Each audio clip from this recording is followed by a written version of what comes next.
हे पळया एक प्रकरण सध्या वेर्णा होंडा शोरूमाच्या ऑपोजिट चलता।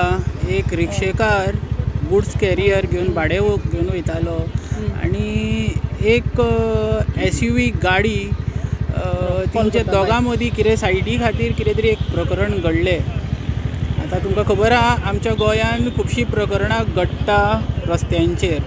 रिसंटली एक प्रकरण घडलेलें ते तुमकां सगल्यांक खबरूच आसा। आता हे एक प्रकरण आता जो रिक्षावालो आसा आणि कार ड्रायव्हर वाल्या दोगांच्या मदीं आता कितें तरी एक प्रकरण चलता आणि तुम्ही हे सगळे लायव्ह पळयता गोवा रिपब्लीक 24 तासां वांगडा।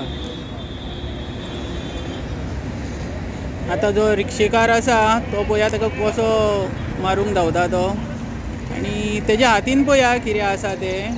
तेज्या हातीन एक धाकटो रॉड आसा।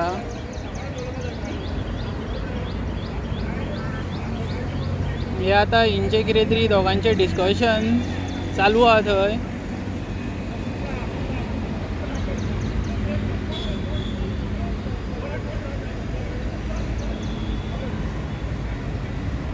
एकामेकाक धुकलपाची प्रकरणां चालू आसा आणि हे सगळे प्रकरण वेर्णा नॅशनल हायवेचेर चलता होंडाय शोरूमाच्या ऑपोजिट।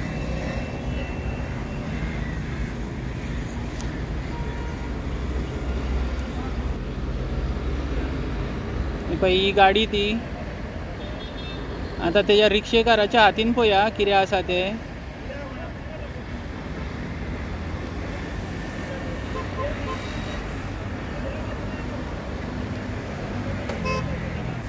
तो आता त्या गाडीच्या ओनराक मारपाक गेलो। हे सगळे प्रकरण वेर्णा घडलेले आसा। पळयत रावा गोवा रिपब्लीक 24 तास। देव बरें करूं।